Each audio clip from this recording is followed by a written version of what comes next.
नमस्कार विद्यार्थी मित्रांनो, स्टार अकॅडमी या यूट्यूब चॅनलवर तुम्हा सर्वांचे मनापासून सहर्ष स्वागत आहे। आजच्या या व्हिडिओमध्ये आपण TCS ने विचारलेले जीकेचे PYQ TCS ने विचारलेले जीकेचे PYQ बघणार आहोत। यात टोटल 50 क्वेश्चन आहे आणि या जीके प्रश्नाचा तुम्हाला समाज कल्याण तसेच आदिवासी विकास विभाग भरती तसेच ICDS महिला व बालविकास भरती यांना तुम्हाला या जीकेचा प्रश्नाचा फायदा होईल। तर चला व्हिडिओला करूया स्टार्ट। टोटल 50 क्वेश्चन आहे। 50 मध्ये तुम्हाला किती मिळते ते मला कमेंट मध्ये सांगायचं आहे, ठीक आहे। पहिला प्रश्न आहे, सर्वोच्च न्यायालयाच्या न्यायाधीशाचे निवृत्तीचे वय किती वर्ष असते? तर बघा, सर्वोच्च न्यायालयाच्या न्यायाधीशाचे निवृत्तीचे वय हे 65 वर्ष किती 65 वर्ष असते। विद्यार्थ्यांनो, प्रश्नाचं उत्तर तुम्ही मला कमेंट मध्ये देत चला, जेणेकरून तुम्हाला माहित पडेल तुम्हाला टोटल 50 पैकी किती मिळाले आणि तुमची क्वेश्चन आणि आन्सर याची प्रॅक्टिस सुद्धा होईल आणि जे प्रश्न चुकतील ते तुमच्या नेहमी लक्षात राहील। बघा, दुसरा प्रश्न आहे, मानवी हक्क दिन खालीलपैकी कोणत्या दिवशी असतो? तर बघा, मानवी हक्क दिन हा 10 डिसेंबरला असतो। क्वेश्चन नंबर 3 आहे, लोकसभेची निवडणूक लढवायची असेल तर किती वय पूर्ण आवश्यक आहे? तर बघा, लोकसभेची निवडणूक लढवायची असेल तर वयाचे 25 वर्ष पूर्ण असणे आवश्यक असते आणि राज्यसभेची निवडणूक लढवायची असेल तर वयाचे 30 वय पूर्ण पाहिजे। क्वेश्चन नंबर 4 आहे, लोकसभेचे मुदतीपूर्वी विसर्जन करण्याचा अधिकार खालीलपैकी कोणाला आहे? तर बघा, लोकसभेचे मुदतीपूर्व विसर्जन करण्याचा अधिकार हा राष्ट्रपतीला असतो। क्वेश्चन नंबर 5 आहे, भारतीय राज्यघटनेच्या घटना दुरुस्तीच्या एकूण किती पद्धती आहेत? तर बघा, भारतीय राज्यघटनेच्या घटना दुरुस्तीच्या एकूण 3 पद्धती आहे आणि घटना दुरुस्ती कोणत्या कलम आर्टिकल मध्ये आहे? तर आर्टिकल 368 मध्ये घटना दुरुस्तीचा उल्लेख आहे आणि हे कुठल्या देशाकडून घेतलाय? तर हे घेतलंय साऊथ आफ्रिका, दक्षिण आफ्रिका या देशातून घेतलेलं आहे। विद्यार्थ्यांनो, तुम्ही आपल्या चॅनलवर नवीन असाल तर चॅनलला सबस्क्राईब करून घ्या, तसेच व्हिडिओला लाईक सुद्धा करून घ्या आणि हा व्हिडिओ तुम्ही कुठल्या जिल्ह्यातून बघत आहे हे मला कमेंट मध्ये सांगा, जेणेकरून मला माहित पडेल विद्यार्थी माझा व्हिडिओ कुठल्या कुठल्या जिल्ह्यातून बघत आहे। बघा, मायावती या खालीलपैकी कोणत्या पक्षाच्या नेत्या आहेत? तर मायावती ह्या बहुजन समाज पक्षाच्या नेत्या आहेत आणि आपले राहुल गांधी हे कोणत्या पक्षाचे नेते आहेत ते मला सांगा कमेंट मध्ये। भारत सरकारने मंडल आयोगाची नेमणूक कोणत्या वर्षी केली? तर बघा, याचा आन्सर आहे 1978 ला। भारत सरकारने मंडल आयोगाची नेमणूक 1978 ला केली।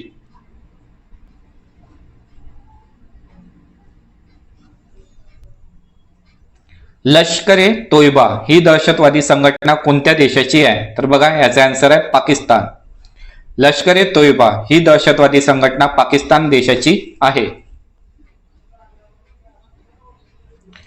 खालीलपैकी नगदी पीक कोणते आहे? तर बघा, नगदी पीक हे तंबाखू आहे। तंबाखू, कापूस, ऊस इत्यादी पिकांचा समावेश हा नगदी पिकामध्ये होतो।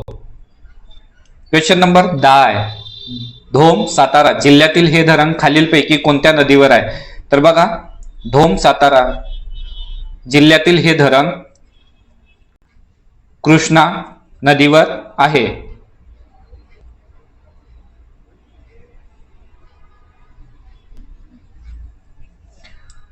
महाराष्ट्रात गहू लागवडीसाठी प्रमुख हवामान घटक खालीलपैकी कोणता आहे? तर बघा, महाराष्ट्रात गहू लागवडीसाठी प्रमुख हवामान घटक हा आर्द्रता आहे। विद्यार्थ्यांनो, मी फक्त क्वेश्चन आणि आन्सर याच्यासाठी घेत आहे की जास्तीत जास्त प्रश्न कव्हर झाले पाहिजे कमी वेळात। एक्झाम आलेली आहे, हॉल तिकीट आले आहे, टाइम टेबल सुद्धा आला आहे। महिला व बाल विकास भरतीवाल्यांचा, आणि 15 ते 16 पासून ICDS वाल्यांचे होण्याची दाट शक्यता आहे. आणि त्यानंतर समाज कल्याण आणि आदिवासी विभाग सुद्धा होईल. गंगा व यमुना यांचा संगम खालीलपैकी कोणत्या ठिकाणी होतो? तर बघा, गंगा व यमुना यांचा संगम अलाहाबाद या ठिकाणी होतो. अलाहाबाद नाव कशावरून पडले होते? अल्लाह की नगरी, अल्लाह की नगरी अलाहाबाद म्हटल्या जात होते, आणि आता याचं नाव प्रयागराज झालंय. काय झालंय? अलाहाबादचं प्रयागराज. मग गंगा व यमुना यांचा संगम प्रयागराज या ठिकाणी होतो. ऑप्शन मध्ये अलाहाबाद येते की प्रयागराज, यावरून तुम्हाला डिसाईड करायचं आहे. क्वेश्चन नंबर 39, हरित क्रांतीचा मुख्य परिणाम खालीलपैकी कोणत्या पिकावर झाला? तर बघा, हरित क्रांतीचा मुख्य परिणाम हा अन्नधान्य या पिकावर झाला. आणि हरित क्रांतीचे जनक कोणाला म्हणतात? त्याचा आन्सर तुम्ही मला द्यायचा आहे कमेंट मध्ये. क्वेश्चन नंबर 14, भारतातील हिमालय पर्वत कोणत्या प्रकारचा पर्वत आहे? तर बघा, भारतातील हिमालय पर्वत हा घडीचा पर्वत आहे. क्वेश्चन नंबर 15 आहे, उत्तर गोलार्धातील सर्वात मोठा दिवस खालीलपैकी कोणता आहे? तर उत्तर गोलार्धातील सर्वात मोठा दिवस आहे 21 जून आहे, आणि 21 जूनलाच आपण योग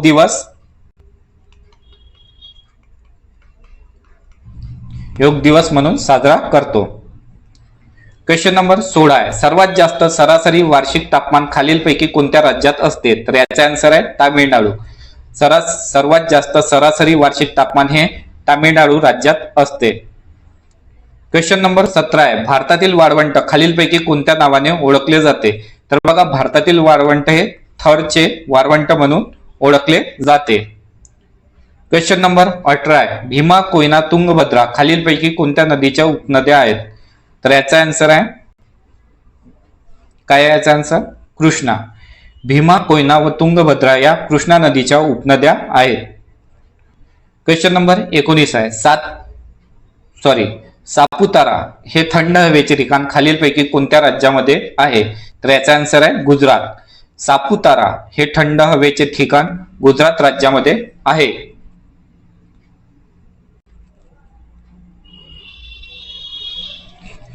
जोगचा धबधबा, कोणता? जोगचा धबधबा खालीलपैकी कोणत्या नदीवर आहे? तर हा आहे शरावती नदीवर. जोगचा धबधबा हा शरावती नदीवर आहे. विद्यार्थ्यांना, व्हिडिओच्या डिस्क्रिप्शन मध्ये तसेच कमेंट सेक्शन मध्ये आपल्या टेलिग्राम आणि व्हॉट्सअप ग्रुपची लिंक दिलेली आहे. तुम्ही आपला टेलिग्राम आणि व्हॉट्सअप ग्रुप सुद्धा जॉईन करू शकता. तेथे तुम्हाला सर्व एक्झामची महत्वाची अपडेट सर्वात आधी दिल्या जाईल. थोरियम या खनिजाचे सर्वात जास्त साठे खालीलपैकी कोणत्या राज्यामध्ये आहे? तर याचा आन्सर आहे केरळ. थोरियम या खनिजाचे सर्वात जास्त साठे केरळ राज्यामध्ये आहे. क्षेत्रफळाच्या दृष्टीने जगात दुसऱ्या क्रमांकाचा देश खालीलपैकी कोणता आहे?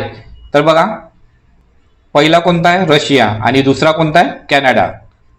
आणि आपला भारत कितव्या क्रमांकाचा देश आहे क्षेत्रफळाच्या दृष्टीने? याचा आन्सर सांगा मला. पहिला रशिया, फर्स्ट. दुसरा कॅनडा. आणि आपला भारत कितव्या क्रमांकाचा आहे सांगा मला, कमेंट मध्ये सांगा. इझी क्वेश्चन आहे.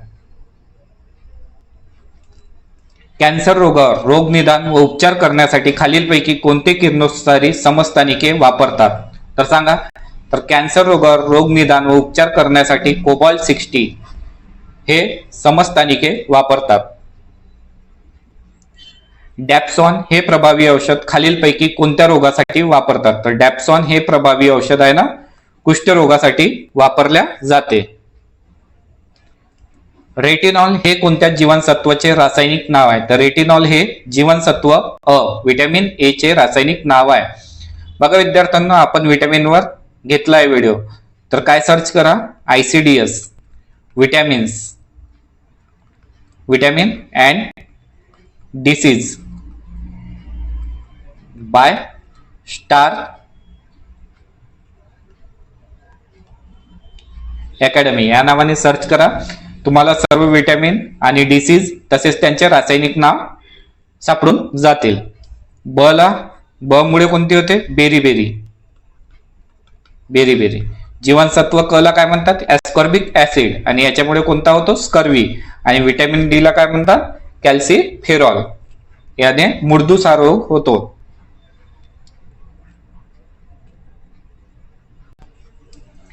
सत्यशोधक समाजाची स्थापना महात्मा ज्योतिबा फुले यांनी कोणत्या वर्षी केली? तर बघा विद्यार्थ्यांनो, महात्मा ज्योतिबा फुले यांच्यावर TCS ने बरेचदा प्रश्न विचारले आहेत. तर महात्मा ज्योतिबा फुलेंवर चे सर्व प्रश्न करून जा.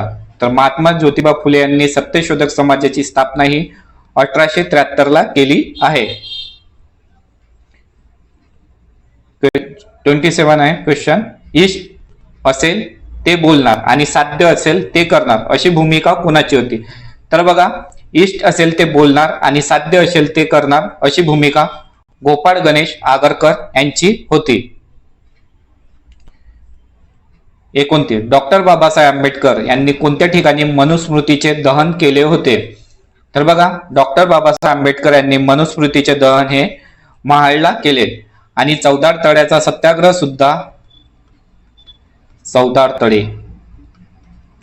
सुद्धा महाडलाच केला. कधी? 1927 ला चौदार तळे.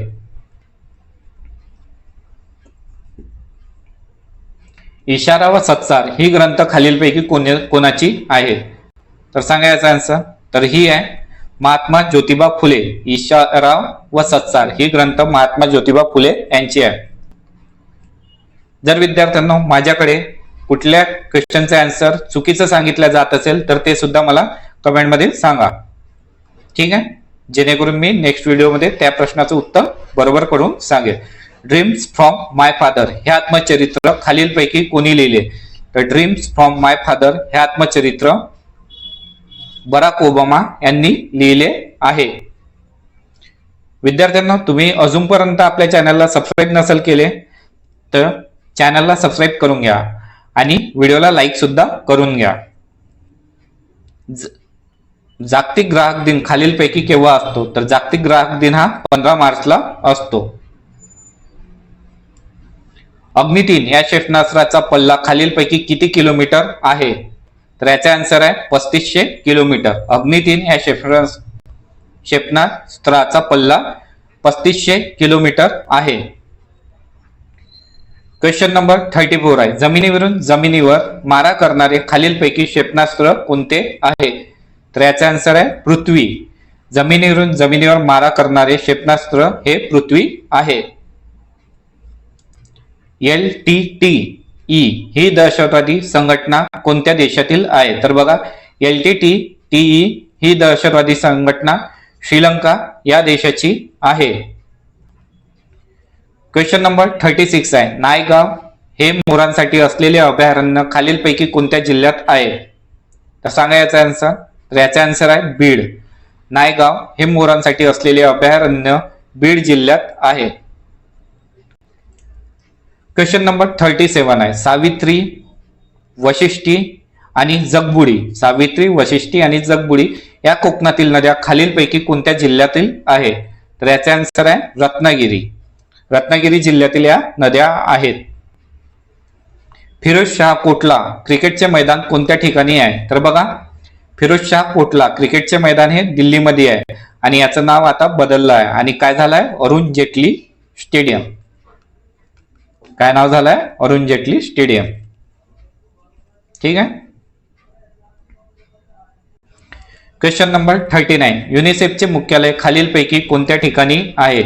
तर याचा आन्सर आहे न्यूयॉर्क. युनिसेफचे मुख्यालय हे न्यूयॉर्क या ठिकाणी आहे. आणि युनिसेफचा फुल फॉर्म काय असतो सांगा? ते मला कमेंट मध्ये सांगा. तुम्ही काही प्रश्न तुम्ही सांगत चला. उपरा या पुस्तकाचे लेखक खालीलपैकी कोण आहे? तर उपरा या पुस्तकाचे लेखक लक्ष्मण माने हे आहेत. क्वेश्चन नंबर 41 आहे. माणसाच्या शरीराचे तापमान किती अंश सेल्सिअस असते? तर माणसाच्या शरीराचे तापमान हे 37 डिग्री सेल्सिअस असते. Degree Celsius. आणि फॅरेनहाइट मध्ये 98.6 डिग्री फॅरेनहाइट. आजकालचं जे डिजिटल थर्मोमीटर आहे ते फॅरेनहाइट मध्ये मोजतात, म्हणून त्याचं नॉर्मल टेम्परेचर 98.6 असते आणि सेंटीग्रेड मध्ये 37.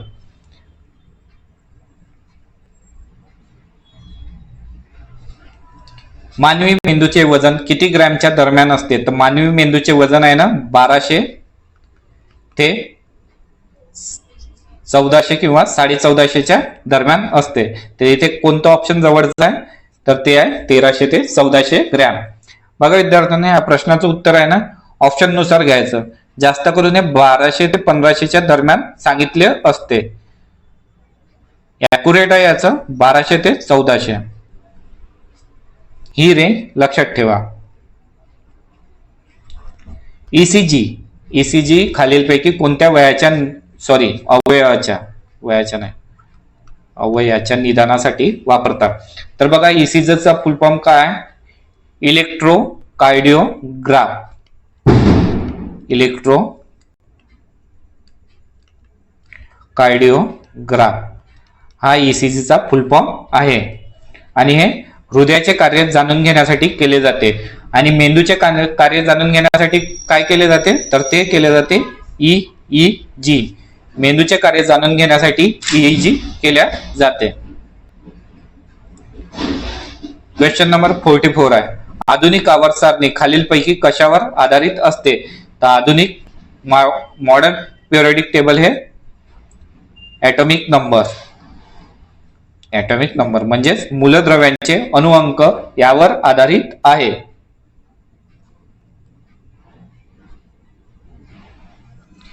सोने या मूलद्रव्याची रासायनिक संज्ञा खालीलपैकी कोणती आहे? तर बघा सोने या मूलद्रव्याची रासायनिक संज्ञा ही AU आहे. खालीलपैकी कोणता ग्रह नाही? तर बघा बुध, मंगळ, गुरु हे ग्रह आहे. आणि चंद्र काय हा आपला पृथ्वीचा नैसर्गिक उपग्रह आहे. 20 कलमी या आर्थिक कार्यक्रमाची घोषणा पंतप्रधान इंदिरा गांधी यांनी कोणत्या वर्षी केली होती? तर 20 कलमी या आर्थिक कार्यक्रमाची घोषणा पंतप्रधान इंदिरा गांधी यांनी 1975 ला केली होती. लक्षात ठेवा 20 कलमी. तलाट्याच्या कार्यालयाखालीपैकी काय म्हणतात? तर बघा तलाठी म्हणजे पटवाडीच्या कार्यालयास सजा म्हणतात. काय म्हणतात? सजा. क्वेश्चन नंबर 50 आहे शेवटचा. प्रशासकीय सुधारण्यासाठी कोणत्या जिल्ह्यामध्ये लखीना पॅटर्नचा सर्वप्रथम प्रयोग करण्यात आला? तर याचा आन्सर आहे अहमदनगर या जिल्ह्यात लखीना पॅटर्नचा सर्वप्रथम प्रयोग करण्यात आला. आणि विद्यार्थ्यांना तुम्हाला 50 पैकी टोटल किती मिळाले ते मला कमेंटमध्ये सांगा. आणि अजूनपर्यंत व्हिडिओला लाईक आणि चॅनलला सबस्क्राईब नसेल केले तर करून घ्या. तसेच आपला टेलिग्राम आणि व्हॉट्सअप ग्रुप सुद्धा जॉईन करून घ्या. आणि तुम्हाला हा व्हिडिओ कसा वाटला, ही सिरीज कंटिन्यू करायची की नाही तर मला सांगा कमेंटमध्ये. ठीक आहे. तुम्ही किती लाईक करतात त्यावर कमीत कमी 300 लाईक तरी पाहिजे मला. या व्हिडिओ किती 300 तरी पाहिजे. जर 300 लाईक आले तर मी जीकेची सिरीज सुद्धा कंटिन्यू करणार. ठीक आहे. व्हिडिओ बघितल्याबद्दल तुम्हा सर्वांचे धन्यवाद.